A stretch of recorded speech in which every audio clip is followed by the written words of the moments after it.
शं वरुणः शन्नो भवत्वर्यमा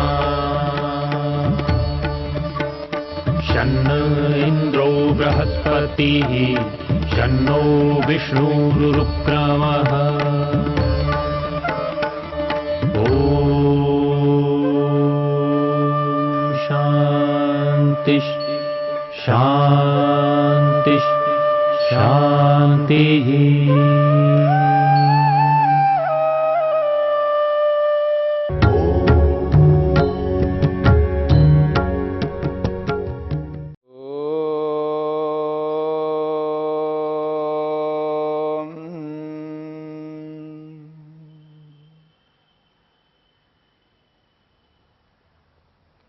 संसार में जो कोई भी सुख है, जिस किसी भी प्रकार का सुख है, सुख मात्र के साथ में दुख जुड़ा हुआ है, इस बात को लेकर के चर्चा हो रही है।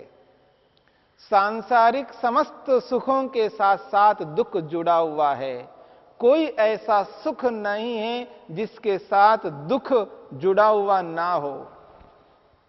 और जहां सुख और दुख जुड़े हुए रहते हैं, वहां पर दुख को हटाकर केवल सुख लेने का सामर्थ्य किसी भी मनुष्य में नहीं है।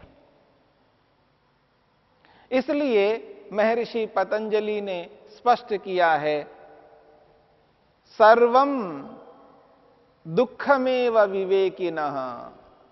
सर्वं समस्त सुख, सांसारिक सुख, विवेकिनः विवेकी के लिए, योगी के लिए, दुःखमेव वो दुख रूप है, वो प्रतिकूलात्मक है, अनुकूलात्मक नहीं हो सकते। क्यों ऐसा? क्योंकि परिणाम दुख उस सुख के साथ जुड़ा हुआ है, ताप दुख उस सुख के साथ जुड़ा हुआ है, संस्कार दुख भी जुड़ा हुआ है और गुणवृत्ति विरोध दुख भी जुड़ा हुआ है। चार चार दुख एक सुख के साथ जुड़े हुए हैं। ऐसी स्थिति में व्यक्ति सुखी नहीं हो पाता।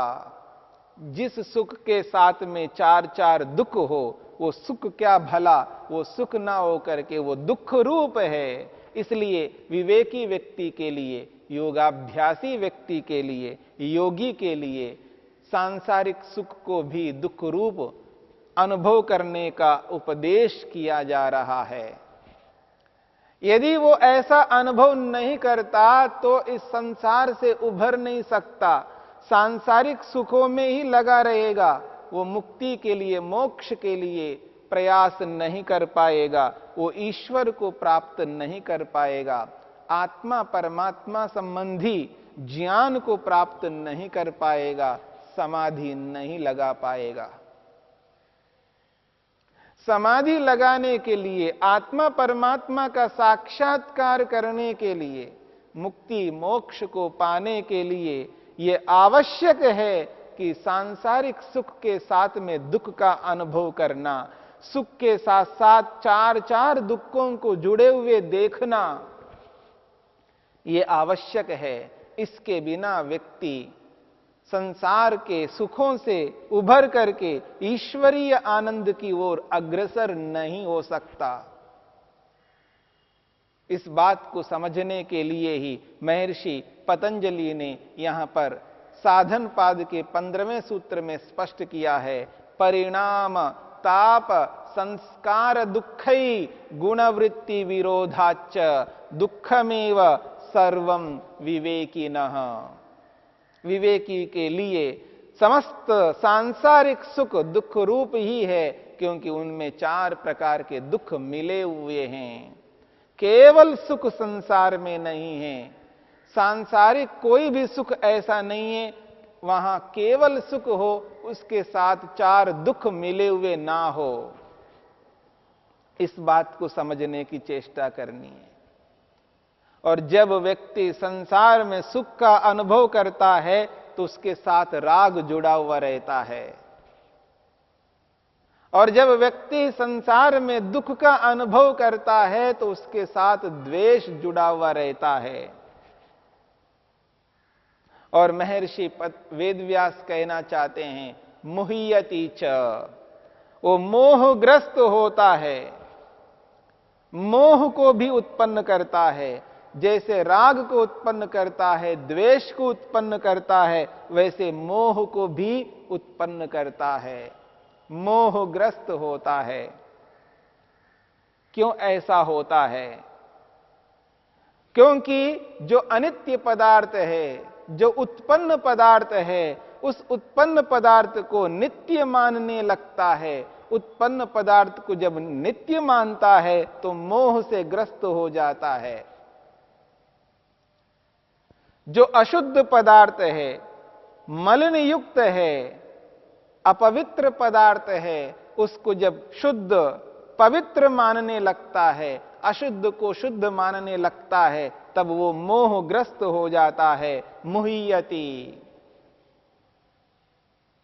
जो दुख है, वास्तव में दुख रूप है, उसको सुख रूप अनुभव करता है, दुख को सुख अनुभव करने लगता है, यही मोह है। वो मुह्यति, वो मोहग्रस्त होता है, क्योंकि वो दुख को सुख अनुभव करने लगता है।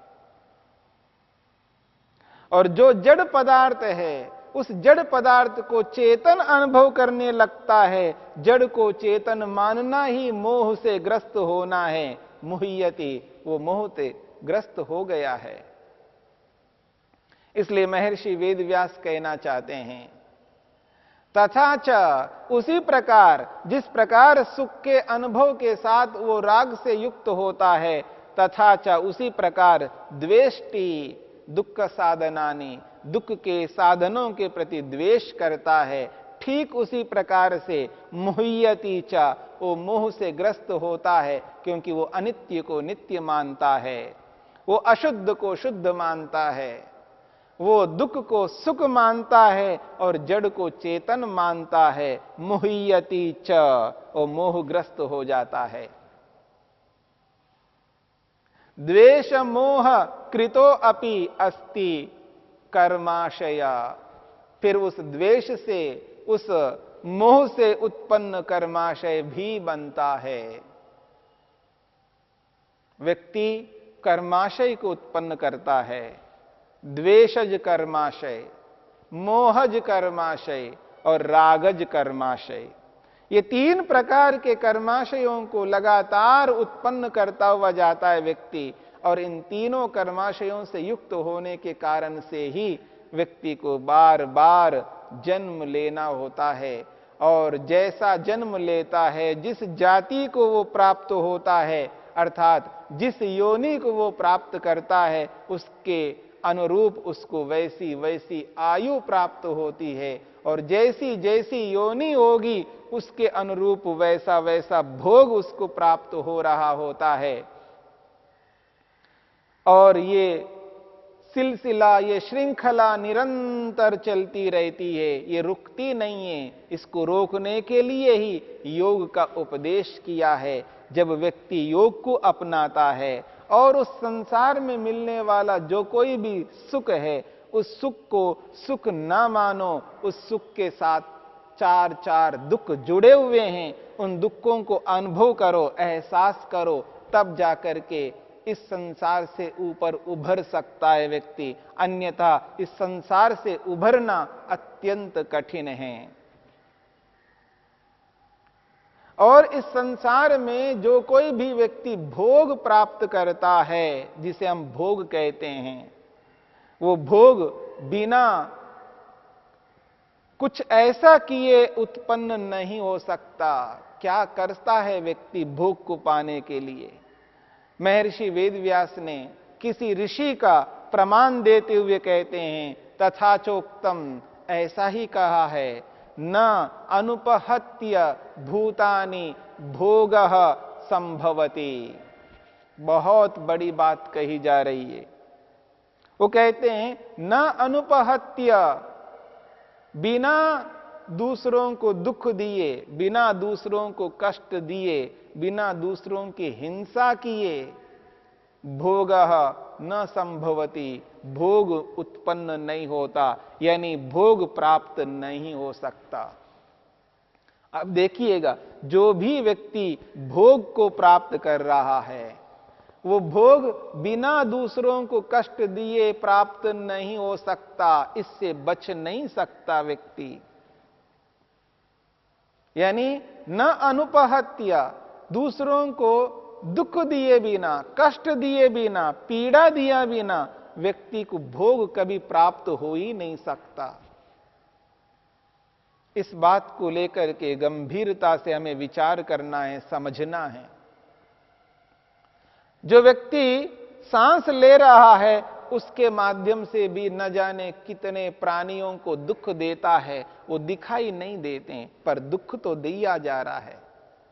जब व्यक्ति चलता है, चाहे वो पैदल चल रहा हो, वो साइकिल पर चल रहा हो, वो बाइक पर चल रहा हो, वो 4 व्हीलर पर चल रहा हो, चाहे वो ट्रेन में चल रहा हो, चाहे वो हवाई जहाज में चल रहा हो, चाहे वो पानी में चल रहा हो, कहीं ना तो कहीं व्यक्ति चलता है, आता है, जाता है। उसके कारण से जो सूक्ष्म प्राणी हैं, जो हमें दिखाई नहीं देते और दिखाई भी देते हैं, उनको हम दुख देते हैं। वो हमारे हाथ में नहीं है, हम चाह करके नहीं दे रहे हैं, हमारी ये मनसा नहीं है कि उनको दुख देना है, लेकिन हमको तो आना है, जाना है। कितनी चींटियां मर जाती हैं, कितने ऐसे प्राणी हैं जो मर जाते हैं, जो हमें दिखाई नहीं देते हैं, उनको तो दुख मिल रहा है। हम जो कोई भी भोग प्राप्त करते हैं, उस भोग के पीछे बहुत सारे प्राणी दुख को प्राप्त होते हैं। न अनुपहत्य, दूसरों को दुख दिए बिना भोग, कोई भी भोग न संभवती, संभव नहीं है। और इसके कारण से भी हिंसाकृत, हिंसा से उत्पन्न कर्माशय यहां पर बनता है। तत्रास्ति हिंसाकृतो अपि शारीरः कर्माशयः। महर्षि वेदव्यास कहना चाहते हैं, शारीरः कर्माशय, शरीर से होने वाला वो कर्माशय है, यानी शरीर के कारण से ही हम दूसरों को दुख दे रहे हैं, हम अपने शरीर से दूसरों को कष्ट दे रहे हैं, जो हम चाह करके भी रोक नहीं सकते, पर कर्माशय तो उत्पन्न हो ही रहा है। इसे हम रोकना चाहें तो भी नहीं रोक सकते। इसे रोकने का अभिप्राय है चलना फिरना बंद करना, सांस लेना बंद करना, खाना पीना बंद करना, पहनना बंद करना, किसी आश्रय में रहना बंद करना। क्योंकि किसी आश्रय में रहते हैं, वो आश्रय बिना दुख दिए प्राप्त नहीं होता। जो पहनते हैं कपड़ा, वो बिना दुख दिए कपड़ा प्राप्त नहीं हो सकता। जो खाते पीते हैं, वो बिना दूसरों को दुख दिए प्राप्त नहीं हो सकता। कोई भी ऐसा कर्म हम अपने लिए करते हैं, वो बिना दूसरों को कष्ट दिए हमको वो भोग नहीं मिल सकता। यह अनिवार्य है। इसको हम रोकना चाहें तो नहीं रोक सकते, परंतु दूसरों को तो दुख तो मिला ही है। जब दूसरों को दुख मिला है और हमारे शरीर के कारण से मिला है, तो शारीरिक कर्माशय तो उत्पन्न होगा ही होगा, और वो हिंसाकृत कर्माशय कहलाता है। और ये प्रत्येक व्यक्ति के साथ जुड़ा हुआ रहता है। इससे कोई भी मनुष्य बच नहीं सकता। इससे बचने के लिए ही योगाभ्यास का उपदेश किया जा रहा है। यानी योगाभ्यास करके ऐसी स्थिति को हम प्राप्त करें जिससे हम जन्म मरण के इस चक्र से छूट जाएं, पृथक हो जाएं, दोबारा जन्म लेना ही ना पड़े। जब हम जन्म ही नहीं लेंगे, तब हम इस हिंसा से, इस शारीरिक कर्माशय से हम बच जाएंगे। तब हम कोई भी भोग नहीं करेंगे। जब भोग ही नहीं करेंगे, तो भोग से उत्पन्न कर्माशय भी नहीं बनेगा, तो हमारी किसी भी प्रकार की कोई हिंसा नहीं होगी। इससे बचने के लिए ही योग का उपदेश है।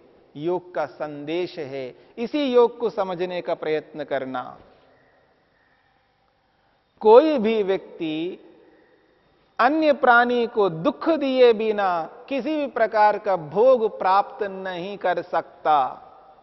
इसका यह अभिप्राय नहीं है कि व्यक्ति जानबूझ करके दूसरों को दुख देता रहे और भोग को प्राप्त करता रहे। ऐसा इस योग का किसी प्रकार का तात्पर्य नहीं है। इस बात को समझने की चेष्टा करनी है, इसका दुरुपयोग नहीं करना है।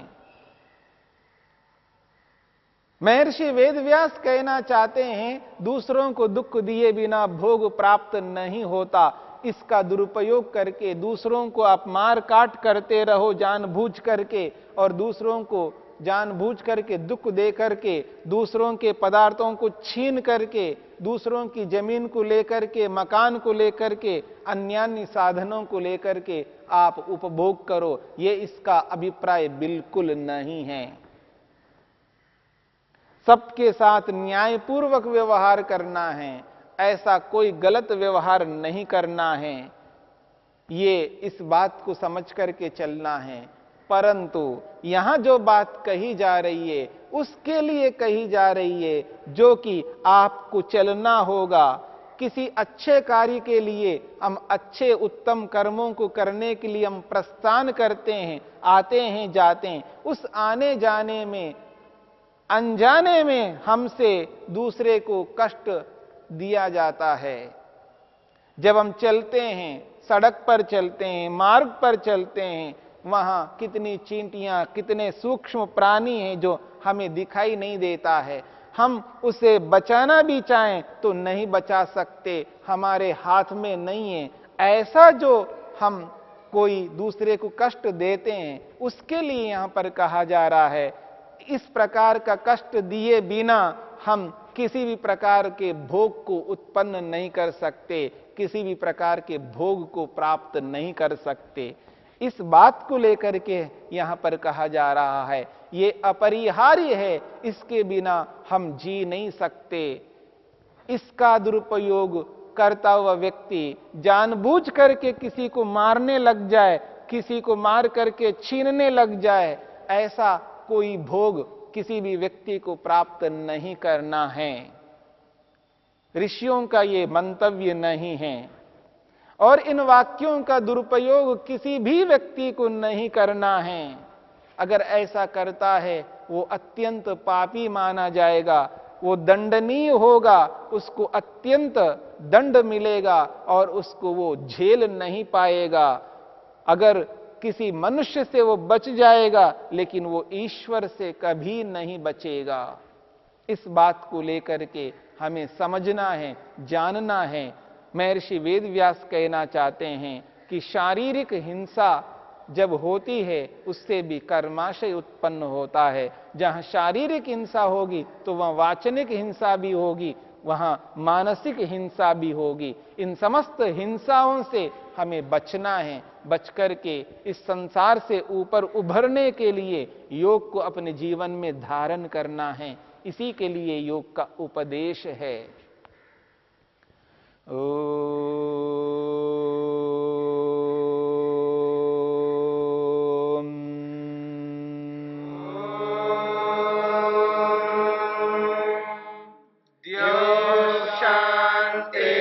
शांतिरंतरिक्षं शांतिर्पृथिवी शांतिरापः शांतिरोषधयः